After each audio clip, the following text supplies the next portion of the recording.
اور جلالی نام میں تمام ناظرین کو bishop professor doctor Ilyas Joseph کا سلام قبول ہو۔ خداوند کا شکر ہو کہ اس نے ہمیں یہ فضل بخشا اور اس نے ہمیں موقع دیا کہ ہم اس کی آواز کو سنیں، اور یہ ہمارے لیے بہت بڑا اعزاز ہے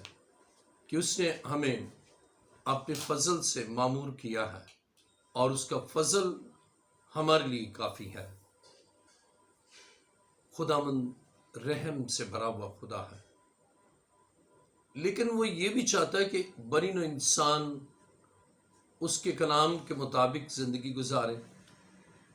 اور اس کے احکام کے برعکس زندگی نہ گزارے، کیونکہ خدا کے حکموں کے خلاف کتنی بھی ترقی کر لے اور اس کے حکموں کو بالاتاق رکھ کر کتنا بھی عروج حاصل کر لیں، اس کا نتیجہ ہمیشہ زوال ہے، اور انسان مصیبتوں اور آفتوں میں خدا کی اس قدرت کو سمجھ پاتا ہے۔ عزیز ناظرین، ہم آج زندہ خدا کے کلام سے سیکھیں گے۔ خدا کے کلام مقدس میں پڑھیں گے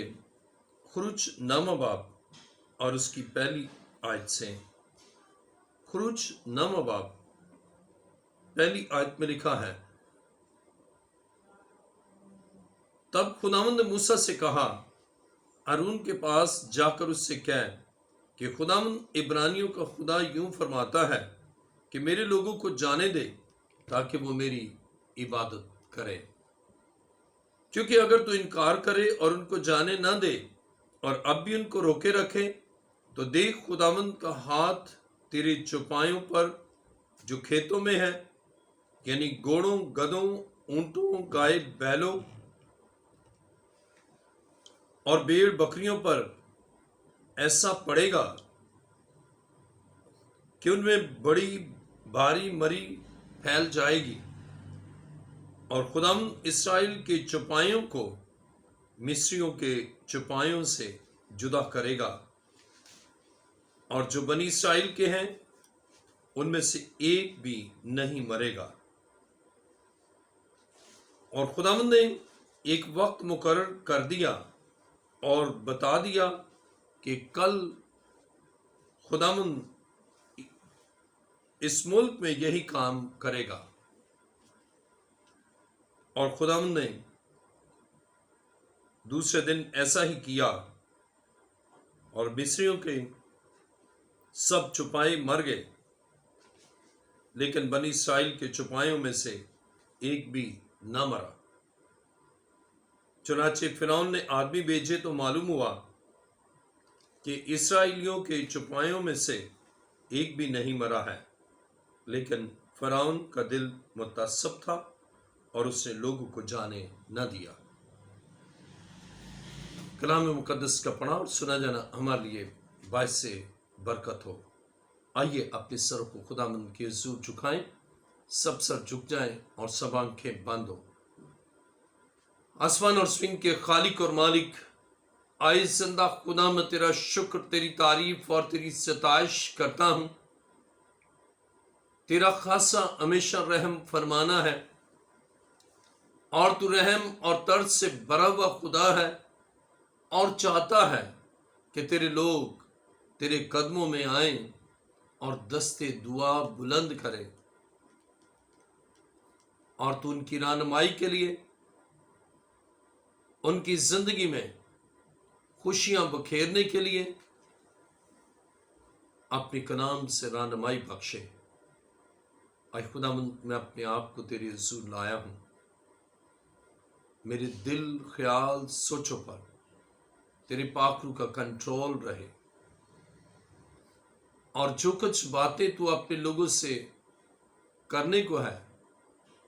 اس میں کوئی علمی، عقلی یا مشاہداتی آمیزش نہ کر سکوں، بلکہ تیرا خالص کلام تیرے لوگوں تک سچائی کے ساتھ پہنچے، اور یہ سچائی سے واقف ہو اور سچائی ان کو آزاد کرے۔ اے خداوند، تیرا شکر، تیری تعریف کرتا ہوں۔ اسی طرح خدا ان تمام تیرے بیٹے اور بیٹیوں کے لیے جو اس کلام کو سن رہے ہیں، اس آواز کو سن رہے ہیں، اس پروگرام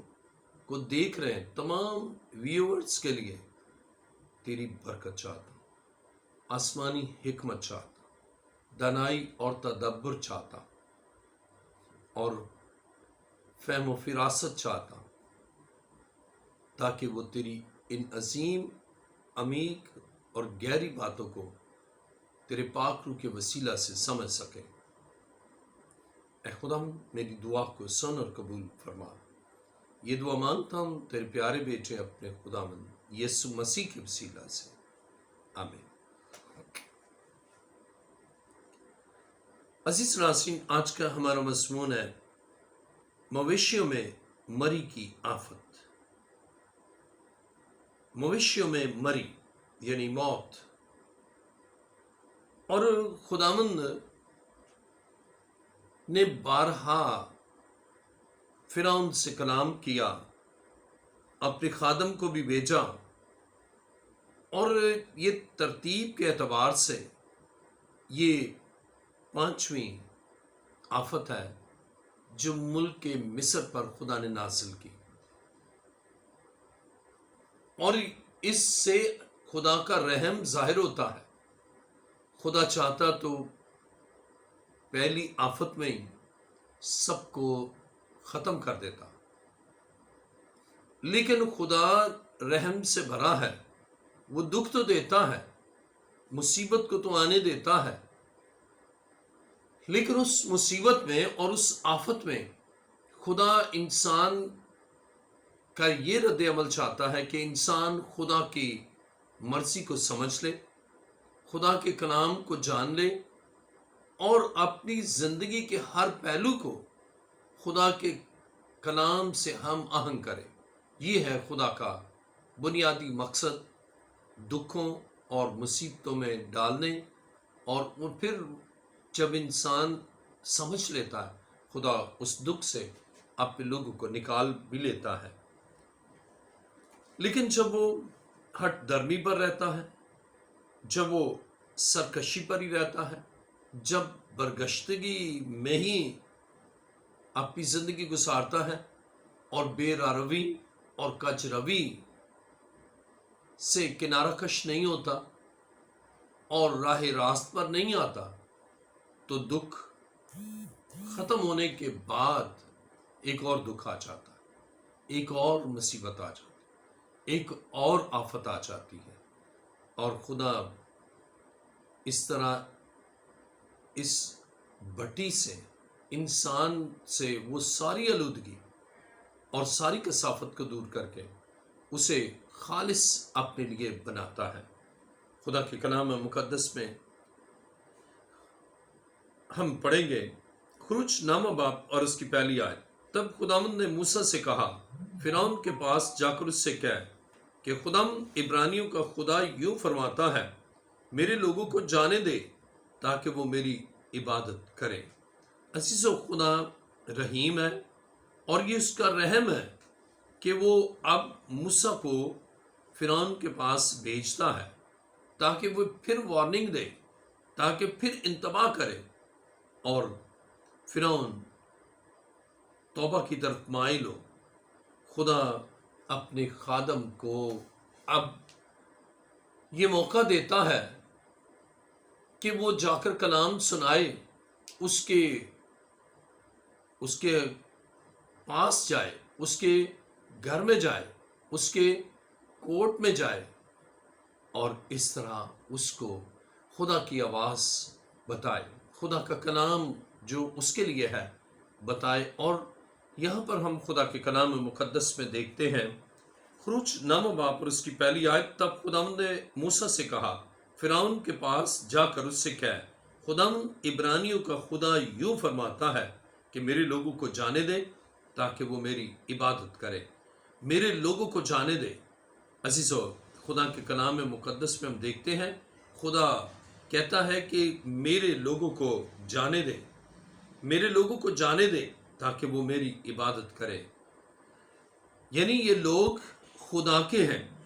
تیرے نہیں ہیں، اور تو ان کو اپنی مرضی سے ان کی زندگیوں کو ریگولیٹ نہیں کر سکتا،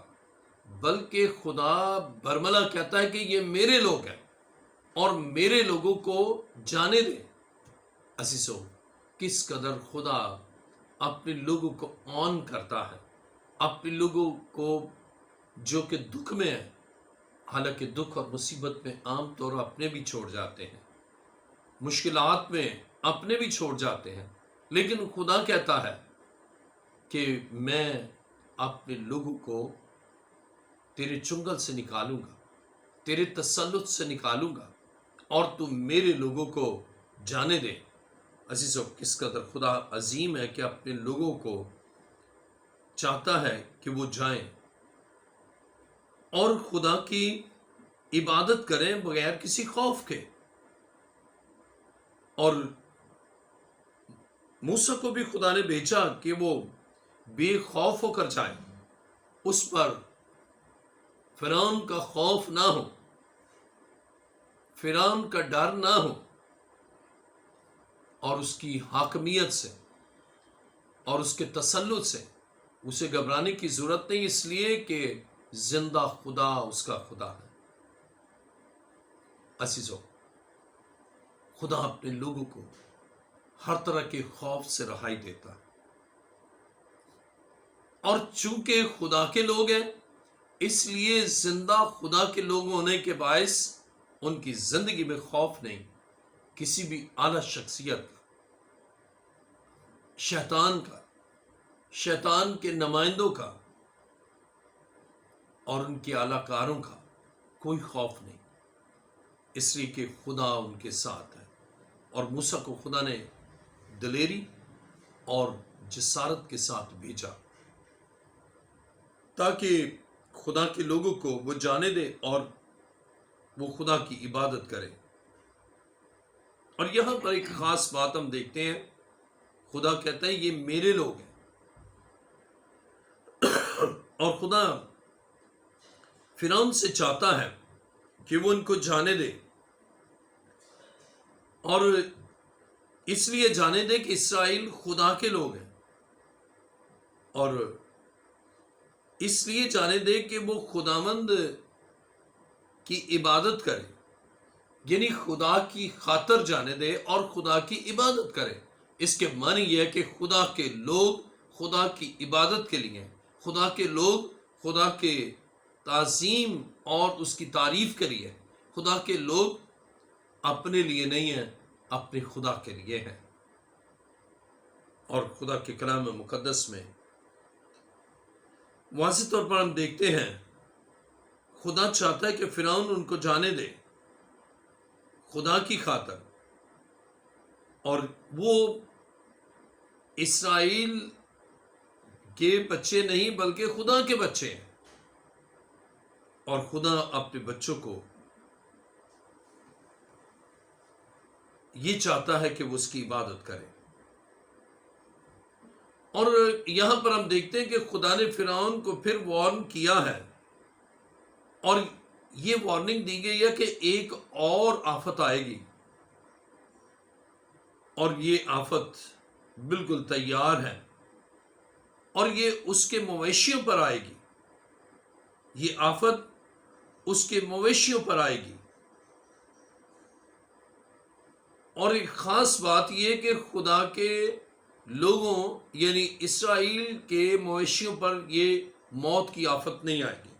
آئیے میرے ساتھ کلام مقدس میں دیکھیں، جب ہم خروج نامہ باب پر اس کی دوسری آیت پڑھتے ہیں تو لکھا ہے، کیونکہ اگر تو انکار کرے، انکار کس بات سے؟ کہ میرے لوگوں کو جانے نہ دے، ریفیوز کرے کہ میں نہیں جانے دوں گا، اور اگر تو انکار کرے ان کو جانے نہ دے اور اب بھی ان کو روکے رکھے، اب خدا نے اسے چانس دیا ہے، اپرچونٹی دی ہے، اور کہا ہے کہ اب بھی تو اگر اسے روکے رہے تو پھر میں ایک اور آفت بھیجوں گا۔ عزیزو، آفات آتی ہیں انسان کی ہٹ درمی سے، آفات آتی ہیں خدا کی مرضی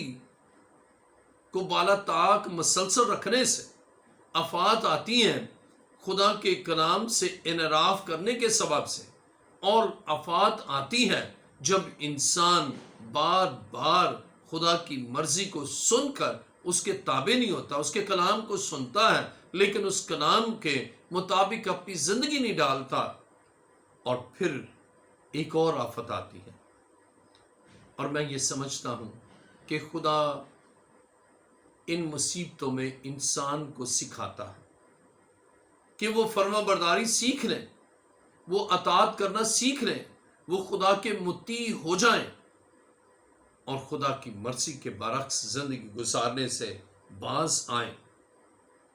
اور خدا نے اس کو خبردار کیا ہے کہ اگر تو انکار کرے، یعنی میرے حکم سے انکار کرے، میرے کلام سے انکار کرے، میری مرضی کو ماننے سے انکار کرے اور میرے لوگوں کو مصر سے جانے دینے سے انکار کرے تو اس کا نتیجہ کیا ہوگا؟ خروج 9 باب اور اس کی 3 آیت میں ہم پڑھتے ہیں، لکھا ہے تو دیکھ خداوند کا ہاتھ تیرے چوپایوں پر جو کھیتوں میں ہیں، یعنی گھوڑوں، گدھوں، اونٹوں، گائے بیلوں اور بھیڑ بکریوں پر ایسا پڑے گا کہ ان میں بڑی بھاری مری پھیل جائے گی۔ عزیزو، اب خدا نے کہا کہ یہ آفت براہ راست مصری جانوروں پر آئے گی، مصریوں کے جانوروں پر آئے گی، تیرے جانوروں پر آئے گی، تیری رعیت کے جانوروں پر آئے گی، اور خدا امتیاز کرے گا کہ بنی اسرائیل کے جانوروں پر یہ آفت نہیں آئے گی۔ خدا کے کلام مقدس میں ہم یہاں پر دیکھتے ہیں کہ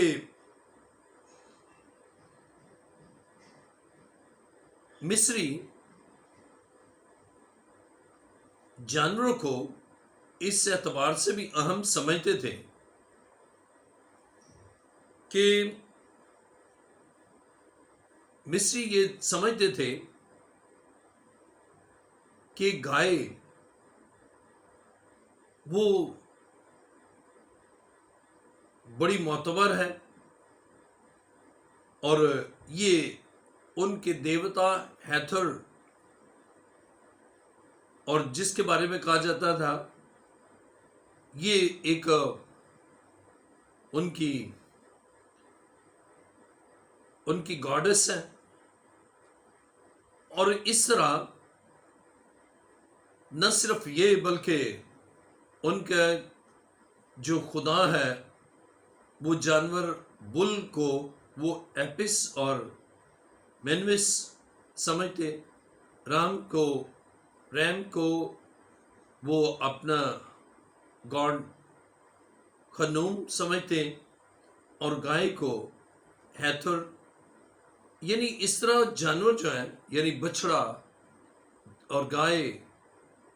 ان کے ہاں بڑی معتبر اور مقدس، اور ان کے دینی زندگی میں ان کی بڑی اہمیت تھی۔ لیکن اب خدا نے یہ آفت ان کی اس دینی زندگی میں لایا کیونکہ وہ خدا کے کلام سے برعکس ہے، اور خدا نے یہ بتایا کہ تمہارے خداؤں کو اب موت بچا نہیں سکتی۔ عزیزو، خدا کے کلام مقدس میں ہم دیکھتے ہیں کہ جو خداؤں نے بنائے، یعنی گائے، بچڑا، ان پر موت آئی، اس کے معنی ہے کہ خدا نے اپنی عظمت دکھائی کہ میں زندہ خدا ہوں، اور ان کو موت سے، تمہارے خدا جس پر تمہیں بھروسہ ہے، تمہارے دیوتا جن پر تمہیں اعتقاد ہے، یہ تمہیں بچا نہیں سکتے، بلکہ یہ اپنے آپ کو نہیں بچا سکتے، اور اگر بچا سکتا ہے تو زندہ خدا بچا سکتا ہے، جو موت اور قبر پر فاتح ہے، اور جس پر اب موت آ ہی نہیں سکتی، اور موت فتح کا لقمہ بن گئی۔ یسوع مسیح نے مر کر اور جی اٹھ کر موت کے بعد زندگی، اور اب زندگی ابدی زندگی ہے۔ عزیزو، بنی اسرائیل کا خدا زندہ خدا، جو مصریوں اور ان کے خداؤں پر بھاری ہے. اور یہ صرف محض جانوروں کی موت نہیں ہے، بلکہ یہ ان کے دینی اعتقاد اور ان کے دینی ان تمام جو تعلیمات ہیں اس پر ایک حملہ ہے، اور جس کو وہ بہت سمجھتے، بہت اہم سمجھتے، اور جن کو وہ اپنا خدا سمجھتے، اب ان کے لیے موت ہے. اور تاکہ وہ جان لیں کہ حقیقی خدا کون ہے، اور زندہ خدا کون ہے، اور قادر خدا کون ہے، اور قدرت اور قوت میں لسانی خدا کو وہ جان لیں. عزیزو، خدا کے کلام مقدس میں ہم دیکھتے ہیں کہ خدا نے خروج نامہ باب پر 30 آیت میں بیان کیا، تو دیکھ خداوند کا ہاتھ تیرے چوپایوں پر جو کھیتوں میں ہیں، یعنی گھوڑوں، گدوں، اونٹوں، گائے بیلوں اور بھیڑ بکریوں پر ایسا پڑے گا کہ ان میں بڑی باری مری پھیل جائے گی. عزیزو، خدا کے کلام مقدس میں ہم دیکھتے ہیں کہ مصری دین میں یا مصریوں کے مذہب میں جانوروں کو بڑی اہمیت تھی، اور خاص طور پر گائے وہ تولید کی علامت تھی، فرٹیلٹی کی علامت تھی. گائے سمبل آف فرٹیلٹی تھی. لیکن اب اس پر موت ہے، یعنی ان کے نزدیک، ان کے مذہب میں جو سیکرڈ اینیملز تھے اور ان کی نظر میں جو مقدس جانور تھے، جن کو وہ بڑا مقدس سمجھتے تھے، اب ان پر ہی موت ہے. اور وہ اس کی پوجا کرتے، اس کی پرستش کرتے، بچڑوں کی، گائے کی، بیل کی. اب ان کے لیے موت ہے. اس کے معنی ہے کہ ان کا خدا خود کو نہیں بچا سکتا، ان کے خدا اپنے آپ کو نہیں بچا سکتے. لیکن ایک ہے جو زندہ خدا ہے، جو سب پر باری ہے. عزیزو، ان کی سوچوں کو جھنجھوڑنے کے لیے، ان کے عقائد کو جھنجھوڑنے کے لیے، ان کی مذہبی رسومات کو جھنجھوڑنے کے لیے خدا نے مویشیوں میں مری اور بھاری مری بھیجی. اور اس آفت سے اب ان کے لیے نہ صرف ان کے مذہبی اعتقادات پر ایک حملہ تھا، بلکہ اس کے ساتھ ہی ان کی معیشت پر بھی حملہ تھا. یعنی دینی طور پر بھی نقصان، اور اس کے ساتھ ہی معاشی طور پر بھی نقصان. اسی کے گھوڑا جو تھا، جیسے وہاں رتھ تھے، گھوڑے استعمال ہوتے تھے، یا گھوڑا وزن اٹھانے کے لیے ایک جگہ سے، یعنی گدھے کو استعمال کرتے، گھوڑوں پر سواری کرتے. اور اس کے علاوہ اونٹ صحرا میں ان کے ذریعے سے سفر کرتے،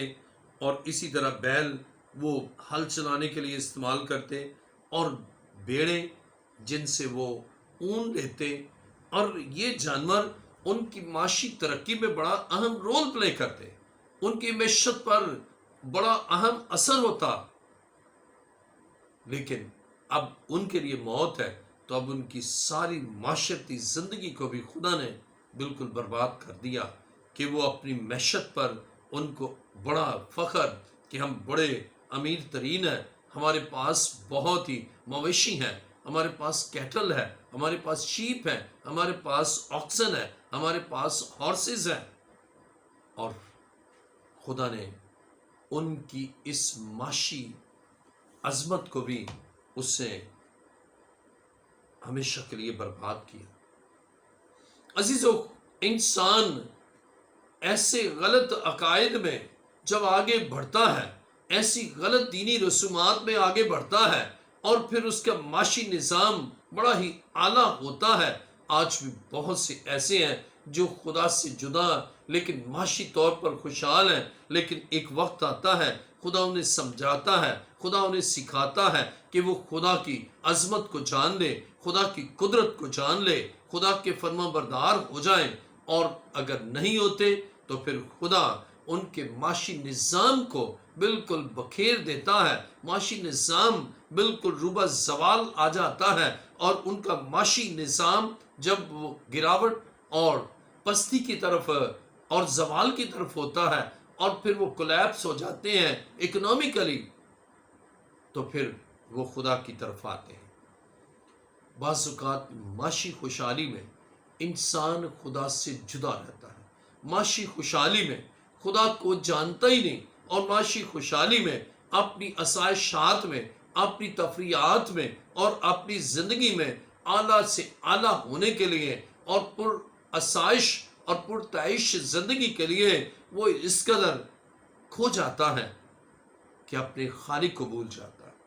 اپنے خدا کو بھول جاتا ہے، اور اس معیشت کی ترقی یا اپنی معاشی ترقی میں وہ اس قدر کھو جاتا ہے کہ وہ اسے یاد ہی نہیں رہتا کہ اس کا خدا دینے والا ہے، اور اس کا خدا مہیا کرنے والا ہے، اس کے خدا نے اسے سرفرازی دی ہے، اس کے خدا نے اسے برکت دی ہے، اس کے خدا نے اس پر فضل کیا ہے، اور وہ اس فضل کو کوئی اہمیت ہی نہیں دیتا۔ لیکن عزیزو، جب آپ کتنے ہی سرفراز کیوں نہ ہو، جب کتنے ہی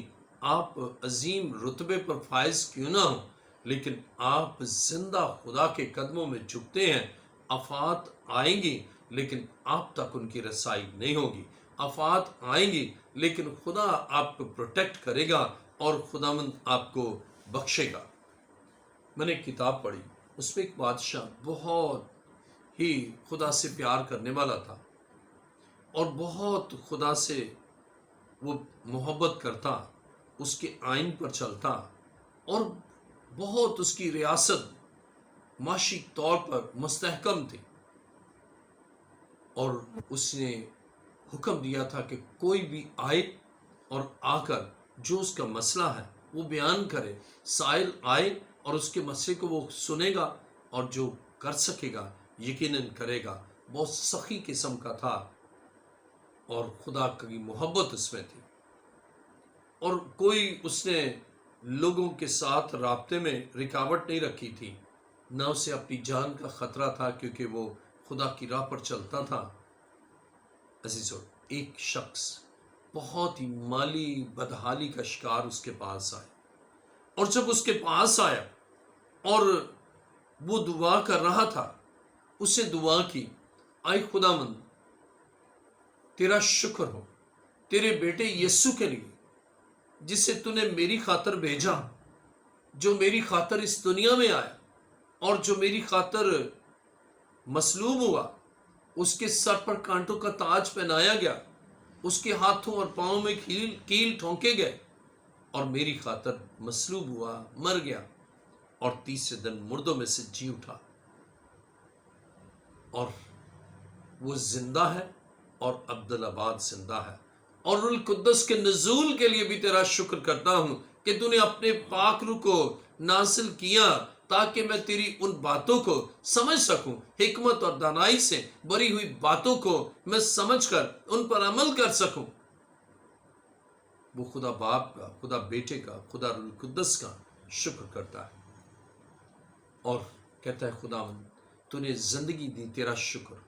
تو نے برکت دی، تیرا شکر، اے خدا میری سلطنت کو اور وسعت دے، اے خداوند تو اور وسائل بخش، خداوند تو مجھے اور دانائی بخش،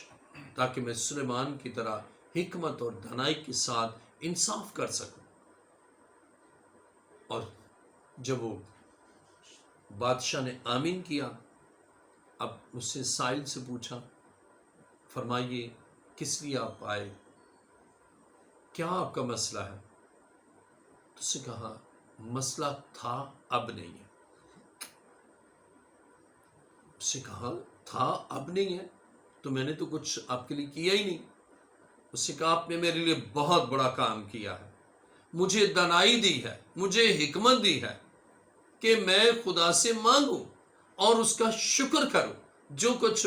معاشی ترقی خدا نے آپ کو دی ہے، بادشاہت دی ہے، سلطنت بخشی ہے، اور عمائدین بخشے ہیں، اور عمرہ آپ کے پاس ہے، اور گھوڑے اور ہر چیز آپ کے پاس ہے، مال و دولت آپ کے پاس ہے، لیکن آپ پھر بھی اپنے خدا سے مانگ رہے ہیں اور سمجھ رہے ہیں کہ میرے سارے معاشی نظام کی ترقی کی بنیاد اور اس کو قائم رکھنے میں میرا خدا ہے. عزیزو، آج بھی بہت سے لوگ جو بہت ترقی کر لیتے ہیں، بہت کسی بھی شعبے میں نمایاں کارہائے نمایاں سر انجام دے لیتے ہیں، تکبر سے بھر جاتے ہیں اور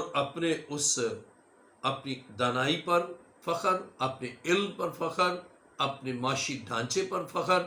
لیکن ہمارا سارا فخر ہمارا خدا ہے. اور خدا نے اب دو طرح کا کام کیا. مصریوں پر کے فرسودہ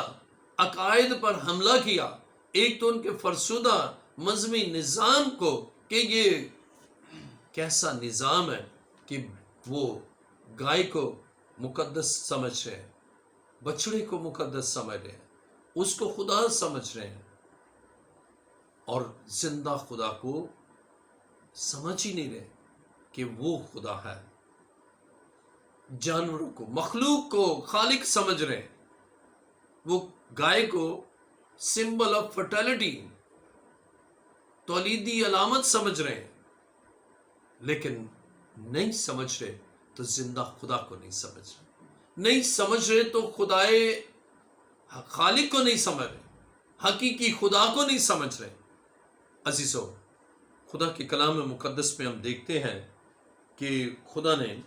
بنی اسرائیل اور مصریوں میں بڑا فرق کیا، اور اسی طرح ان کے جانوروں میں بھی فرق کیا. جب ہم خروج نامہ باب اس کی 4 آیت پڑھتے ہیں تو لکھا ہے، اور خدا اسرائیل کے چوپایوں کو مصریوں کے چوپایوں سے جدا کرے گا،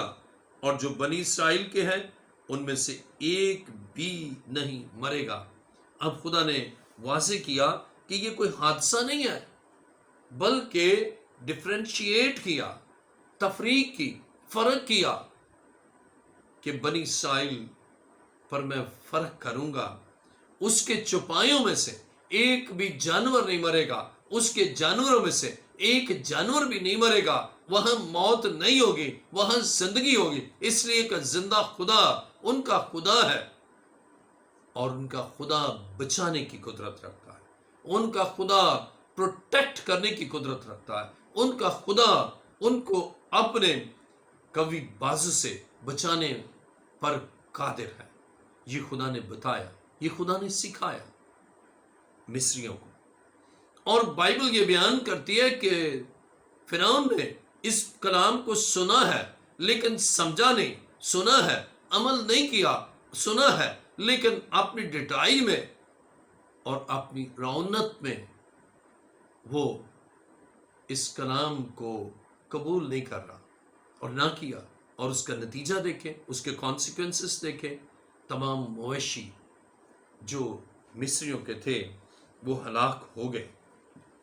خدا کے کلام مقدس میں جب ہم خروج نامہ باب اور اس کی 5ویں آیت، اور خدا نے ایک وقت مقرر کر دیا اور بتا دیا کہ کل خداوند اس ملک میں یہی کام کرے گا. وقت بتا دیا تاکہ وہ جانیں کہ یہ کسی اور کا کام نہیں ہے، یا کوئی عام حادثہ نہیں ہے، یا کوئی یک کام نہیں ہوا، بلکہ اس کام کو خدا نے کیا. اور اس خدا کے قدموں میں جھک جائے، اس خدا کی اطاعت کے لیے اپنے دل کو آمادہ کر لے، اور آمادگی کے ساتھ، عاجزی کے ساتھ اس کے آگے جھک کر اس کی مرضی کو اپنی زندگی میں پورا کرے. اور اس نے نہیں کیا، اس کا نتیجہ کیا نکلا؟ اب خدا نے یہ بھی بتا دیا کہ یہ کام خدا کا ہے، اور اس کام کو خدا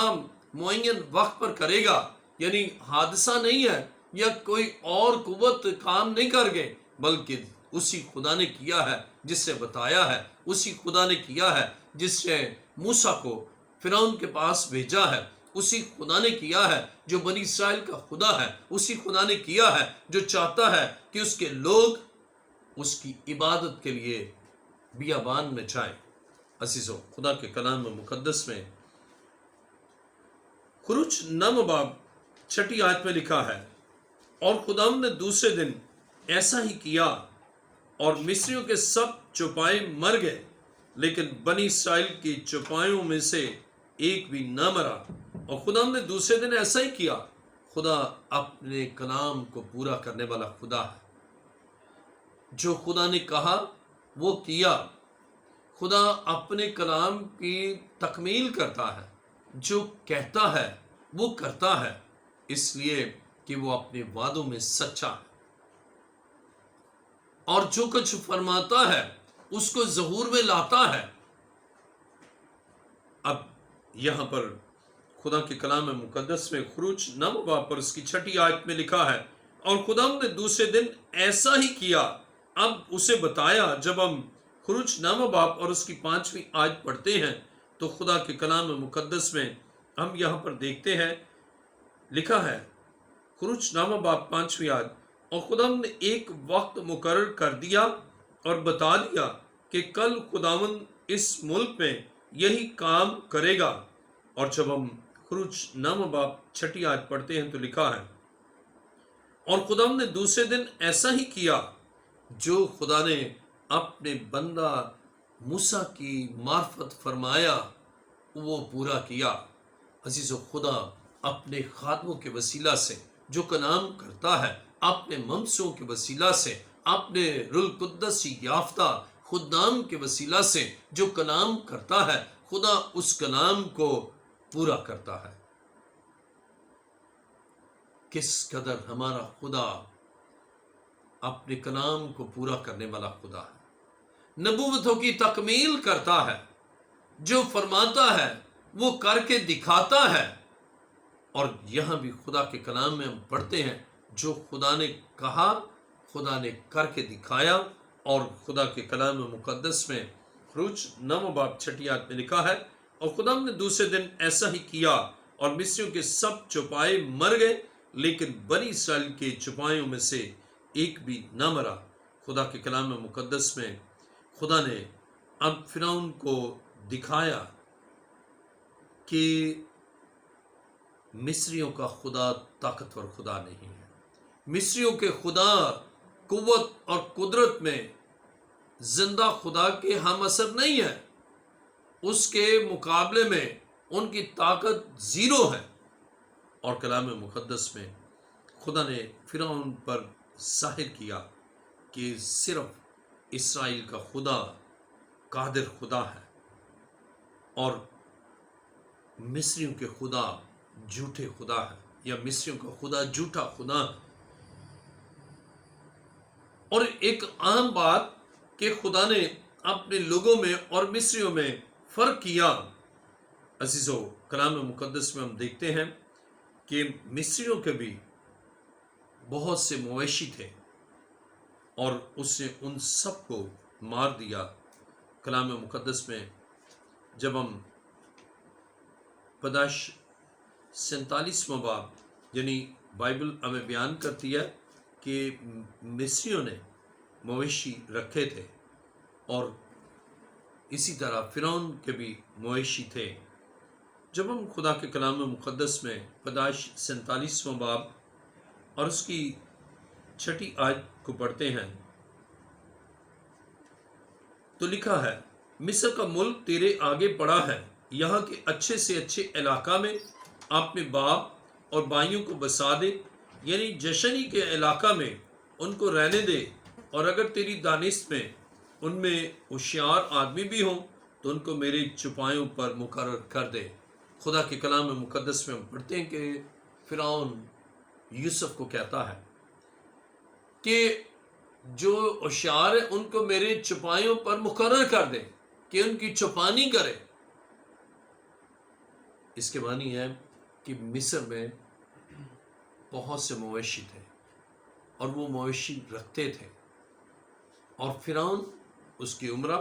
اور اس کے ساتھ ہی اس کی رعیت، یہ سب چھپائے رکھتے تھے۔ اور اسی طرح جب ہم خدا کے کلام مقدس میں فرق کرنے کا ہے تو جب ہم خروج 7واں باب اور 22ویں آیت کو پڑھتے ہیں، خروج 7واں باب 22ویں آیت میں یوں لکھا ہے، تب خدا کے کلام مقدس میں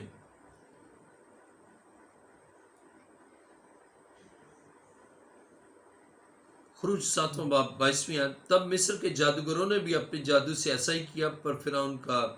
دل سخت ہو گیا، جیسا خدا نے کہہ دیا تھا اس نے ان کی نہ سنی۔ عزیزو، بار بار خدا نے فرعون کو آفتوں کے ذریعے سے سکھایا، لیکن وہ نہیں سنتا، حتیٰ کہ اس کے اپنے جادوگر بھی کہتے ہیں یہ خدا کا کام ہے، پھر بھی نہیں سنتا۔ اور آج بھی ایسے بہت سے ڈھیٹ لوگ، ایسے بہت سے سخت دل لوگ جو دکھوں اور دکھوں میں پڑے ہی رہتے ہیں، ایک دکھ جاتا ہے دوسرا آ جاتا ہے، ایک مصیبت جاتی ہے دوسری آ جاتی ہے، ایک مسئلہ حل ہوتا ہے پھر ایک اور مسئلہ پیدا ہو جاتا ہے، لیکن اس کے باوجود وہ خدا ان کے قدموں میں نہیں آتے۔ اور کلام مقدس میں جب ہم خروج نامہ باب اور اس کی 7ویں آیت پڑھتے ہیں تو لکھا ہے، چنانچہ فرعون نے آدمی بھیجے تو معلوم ہوا کہ اسرائیلیوں کے چپایوں میں سے ایک بھی نہیں مرا ہے، لیکن فرعون کا دل متعصب تھا اور اس نے لوگوں کو جانے نہ دیا۔ اب غور کریں، جب کہا گیا تھا، جب ہم دیکھیں خروج نامہ باب، اب اس نے فرعون نے آدمی بھیجے کہ معلوم کریں کہ واقعی وہ کلام جو کیا گیا تھا وہی ویسا ہی ہے، کیا اسرائیلیوں کے چھپائے مرے ہیں یا نہیں مرے؟ کلام تو یہ تھا کہ اسرائیلیوں کے چھپایوں میں سے ایک بھی نہیں مرے گا، اور جب مصریوں کے چھپائے مر گئے، اب بائبل یہ بیان کرتی ہے کہ فرعون نے آدمی بھیجے۔ اب اس کے معنی کیا ہے؟ آدمی بھیجے، آئیے میرے ساتھ دیکھیں گے دوبارہ خروج نامہ باب اور اس کی 7ویں آیت، چنانچہ فرعون نے آدمی بھیجے تو معلوم ہوا کہ اسرائیلیوں کے چھپایوں میں سے ایک بھی نہیں مرا ہے۔ اور جب ہم خدا کے کلام مقدس میں خروج نامہ باب اور 4 آیت پڑھتے ہیں تو لکھا، اور خدا اسرائیل کے چھپایوں کو مصریوں کے چھپایوں سے جدا کرے گا، اور جو بنی اسرائیل کے ہیں ان میں سے ایک بھی نہیں مرے گا۔ اب جو کلام ہے، اب اس سے کلام پر عمل نہیں کیا، اس کلام کو اس سے کوئی اہمیت نہیں دی، لیکن اب جب اس نے دیکھا کہ مصریوں کے مر گئے ہیں، اب اس سے بھیجا آدمیوں کو کہ جا کر معلوم کرے کہ کیا اسرائیلیوں کے مویشی بھی مرے ہیں یا نہیں۔ اور جب وہ واپس آئے، انہوں نے اس کو رپورٹ دی، انہوں نے رپورٹ دی کہ اسرائیلیوں کے مویشی تو مرے نہیں ہیں، وہ تو بالکل زندہ ہے، ان میں سے ایک بھی نہیں مرا۔ عزیزو، اب جب کہ کلام پورا بھی ہوا ہے، اب جب کہ کلام کی صداقت کو اس کے لوگوں نے بتا دیا ہے، لیکن اس کے باوجود بھی جب ہم دیکھتے ہیں، اس کا کنکلوژن دیکھتے ہیں، تو بائبل یہ بیان کرتی ہے اس آفت کے بعد بھی فرعون کا دل نرم نہیں ہوا، اطاعت کے لیے آمادہ نہیں ہوا، بلکہ لکھا ہے لیکن فرعون کا دل متعصب تھا اور اس نے لوگوں کو جانے نہ دیا۔ اس کے معنی کیا ہے؟ اتنا دکھ بھی اٹھایا لیکن پھر بھی راہ راست پر نہیں آیا، اتنا دکھ بھی اٹھایا لیکن اس میں چینج نہیں آیا، اتنی مصیبت بھی اٹھائی ہے اور اپنے جانوروں کو اس سے مرتا ہوا دیکھا بھی ہے، لیکن اس میں کوئی چینج نہیں آیا۔ ایسے ہی بہت سے لوگ ہیں جو ایسی آفتوں میں اپنوں کو مرتا ہوا دیکھتے ہیں، اپنے جانداروں کو مرتا ہوا دیکھتے ہیں، اپنوں کو اس دار فانی سے اس مصیبت میں مرتا ہوا دیکھتے ہیں، لیکن پھر بھی وہ چینج نہیں ہوتے، پھر بھی وہ تبدیل نہیں ہوتے، اور جیسا کلام کرنے سے یا آفت آنے سے پہلے ان کا دل کا حال ہے وہ ویسا ہی رہتا ہے۔ حالانکہ خدا چاہتا یہ ہے کہ انسان تبدیل ہو، انسان بدلے، انسان توبہ کی طرف مائل ہو، انسان اپنے ان برے اعمال کو ترک کرے، اپنی بری سوچوں کو بدلے، اپنے برے خیالوں کو بدلے، اور اس نقصان کے بعد بھی اس میں کوئی چینج آئے۔ عزیزوں، یہ ہے خدا کا مطمع نظر، یہ ہے خدا جو انسان سے چاہتا ہے کہ وہ اس دکھ سے کچھ سبق حاصل کرے اور ابدی موت سے بچ جائے، ہمیشہ کی زندگی کو پالے۔ عزیز ناظرین، خدا بلا سبب، بغیر کسی ریزن کے ایسے دکھ اور مصیبتوں کو نہیں لاتا، بلکہ چاہتا ہے کہ اس کے لوگ دکھ اور مصیبت میں اس کے تابع ہو جائیں، اپنے خیالوں کو بدل لیں، نافرمانی سے باز آئیں، اور خداوند کے قدموں میں آ کر اس سے کہیں، خداوند تو ہی میرا خدا ہے، آئی خدا تو زندہ خدا ہے، میں تیرا بندہ ہوں، میں تیری بندی ہوں، مجھ سے گناہ ہوا، مجھ سے نافرمانی ہوئی، میں تیرا گناہ گار بندہ ہوں۔ اور جب خدا کے قدموں میں آتا ہے یا آتی ہے تو خدا رحم کرتا ہے اور اپنے فضل سے ساری مصیبتوں کو معکوف کر دیتا ہے۔ اور ایک خاص بات، اب ہم 5ویں آفت پر ہم کلام مقدس کی ان باتوں کو سیکھ رہے ہیں، لیکن ہم دیکھیں کہ خدا ہر آفت کو خدا ہی بھیجتا ہے اور خدا ہی معکوف کرتا ہے۔ انسان اگر یہ سمجھ لے کہ یہ آفت میری اصلاح کے لیے خدا نے بھیجی ہے اور میں ٹھیک ہو جاؤں، تو خدا معکوف کرتا ہے، پھر آئندہ کوئی آفت نہ آئے گی۔ اور لیکن جب فرعون کی طرح وہ ڈھیٹ رہتا ہے، فرعون کی طرح اس کا دل سخت رہتا ہے، فرعون کی طرح اس کا دل متعصب رہتا ہے، اور وہ خدا کی طرف جھکتا نہیں، تو پھر ابھی ایک آفت ختم ہوتی ہے تو ایک نئی اور آ جاتی ہے۔ خدا نہیں چاہتا کہ آفت پر آفت آئے، خدا نہیں چاہتا مصیبت پر مصیبت آئے، لیکن جب خدا جو چاہتا ہے وہ انسان نہیں کرتا، تو اس وقت تک خدا پھر یہ سلسلے کو جاری رکھتا ہے۔ آج آپ کی زندگی پر بھی غور کریں، فرعون کی طرح نہ بنے کہ اپنے لوگوں کو بھی نقصان پہنچائیں، جیسے یونہ نے نافرمانی کی اور پورے جہاز کے ان لوگوں کو بھی نقصان کا اندیشہ تھا، لیکن اس نے اپنے سمجھ لیا کہ میں نے گناہ کیا۔ آپ اپنے خاندان، اپنے عزیز و اقارب، اپنے ملک اور دنیا کے لیے نقصان کا باعث نہ بنے، بلکہ اپنے گناہ کا اقرار کر کے زندہ خدا کے قدموں میں آئے، اور خدا مند تو رحم سے بھرا، ترس سے بھرا، اور وہ آپ کی زندگی میں غیر معمولی کام کرے گا۔ آئیے اپنے سر کو جھکائیں، سب سر جھک جائیں اور سب آنکھیں بند ہوں۔ آسمان اور زمین کے خالق اور مالک، آج زندہ خدا میں تیرا شکر، تیری تعریف اور تیری ستائش کرتا ہوں، تو جو کہ رحم سے بھرا ہے، تو جو چاہتا ہے کہ براہ راست انسان پر اس پر موت نہ بھیجے، بلکہ اس سے پہلے تو آئے خدا مختلف طرح سے اس کی معیشت پر، اس کے کاروبار پر، اس کے اور معاملات زندگی پر آئی خدا تو آفتوں کو بھیجتا ہے تاکہ وہ سمجھ جائے، دانائی حاصل کرے، حکمت کو پالے اور تیرے قدموں میں آ جائے۔ لیکن جب وہ مسلسل تیری مرضی کے برعکس چلتا ہے، آفت آتی ہے تو بھی سبق حاصل نہیں کرتا، تو بھی اپنا تجزیہ نہیں کرتا، تو بھی سیلف اسیسمنٹ نہیں کرتا، اور جب ایسا نہیں کرتا تو وہ اور دکھ کے لیے تیار ہو جاتا، اور خداوند اس پر اور دکھ بھیجتا ہے۔ لیکن خدا نہیں چاہتا کہ آفت پر آفت بھیجے، مصیبت پر مصیبت بھیجے، پریشانی پر پریشانی بھیجے، بحران پر بحران بھیجے یا بحران میں مبتلا کرے۔ لیکن انسان اپنی غلط حرکات سے، اپنے گناہوں کے سبب سے، اپنی بد عہدی کے سبب سے، اپنی نافرمانی کے سبب سے، اپنی حکم عدولی کے سبب سے وہ گناہ سے کنارہ کش نہیں ہوتا، خدا کی فرمان برداری کی طرف مائل نہیں ہوتا۔ اے خداوند اس وقت تمام جو تیری اس آواز کو سن رہے ہیں، ایک ایک کو فضل بخش، ایک ایک کو دانائی بخش، ایک ایک کو حکمت بخش، تاکہ وہ جان لیں کہ تو ہی زندہ خدا ہے۔ اور جب تیرے کلام کے پورا ہونے کو بھی جان لیتے ہیں، تیرے کلام کی قدرت کو جان لیتے ہیں اور تیرے کلام کی سچائی سے واقف ہو جاتے ہیں، تو پھر اس سچائی کے تابع ہو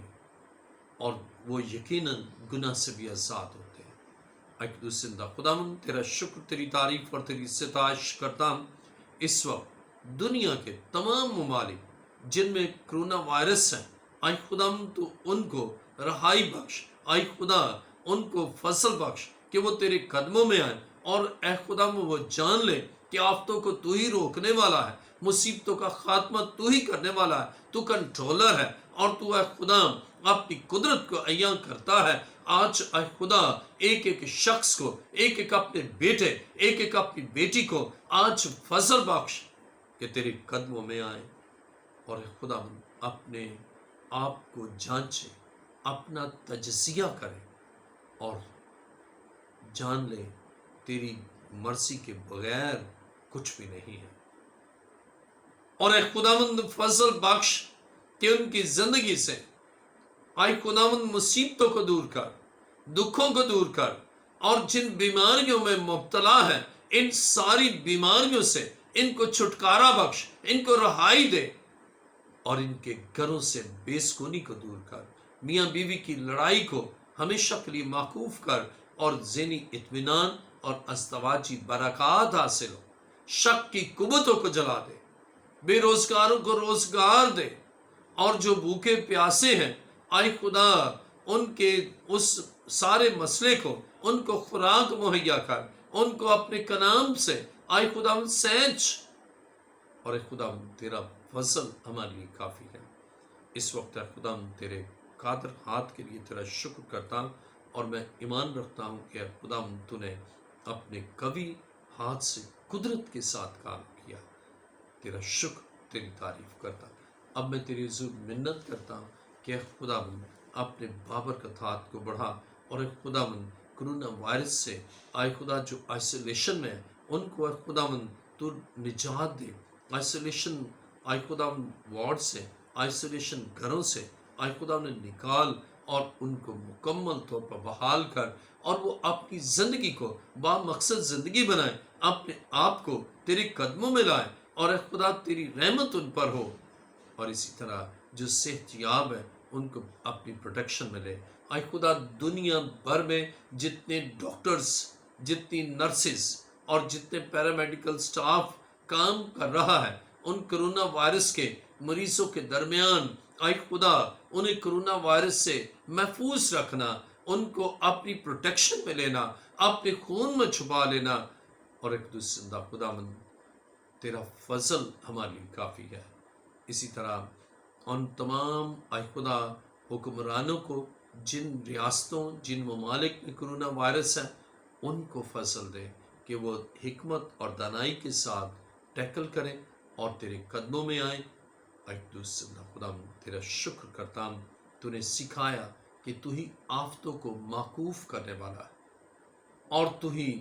اپنے لوگوں پر فضل کرنے والا ہے۔ اے دوسرا خدا میری دعا کو سن۔ اسی طرح وہ خاندان جنہوں نے اے خداوند تیرے حضور آ کر آج عہد کیا، ان پر تیری برکت چاہتا، اور اسی طرح اے خداوند اس پروگرام میں جتنے تیرے بیٹے بیٹیوں نے کل یا اس سے پہلے جو درخواستیں پیش کی ہیں، اے خدا ایک ایک درخواست دہندہ کے ہر ایک مسئلے کو حل کر، میں تیرا خادم ہوتے ہوئے تیرے حضور شفاعت کرتا ہوں، ان کے لیے برکت چاہتا ہوں، ان کے لیے تیرا رحم چاہتا ہوں، اور تو ترس سے بھرا ہوا خدا ہے۔ ان کے ان سارے مسائل کو جو اے خداوند انہوں نے دعائیہ صورت میں، درخواست کی صورت میں دیے ہیں، تاکہ دعائیہ سیشن میں ہم ان کے لیے دعا کریں، اے خدا میں ان کے لیے دعا کرتا ہوں، تو ان پر اپنا فضل جاری کر، دعا کو سن اور قبول کر۔ اے باپ ملک پاکستان کے لیے اور اے خدا تمام اداروں کے لیے جو اے خدا کام کر رہے ہیں، اور تمام اے خدا تیرے ایماندار بیٹے بیٹیوں کے لیے، تیری کلیسیا کے لیے اے خدا تیری برکت چاہتا ہوں۔ اے خدا میری دعا کو سن، تمام خادموں پر تیرا فضل چاہتا ہوں جو فرنٹ لائن پر کام کر رہے ہیں اور اے خدا ابلیس کے خلاف جنگ کر رہے ہیں، ان کے لیے تیری پروٹیکشن چاہتا ہوں، برکت چاہتا ہوں، مالی خوشحالی چاہتا ہوں۔ اے خدا میری دعا کو سن اور قبول فرما۔ یہ دعا مانگتا ہوں تیرے پیارے بیٹے اپنے خداوند یسوع مسیح کے وسیلہ سے، آمین۔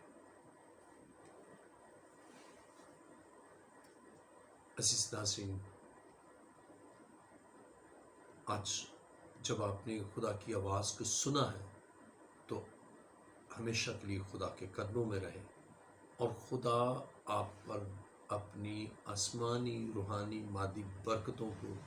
بارش کی طرح نازل کرے گا۔ عزیز ناظرین، اگلے پروگرام تک کے لیے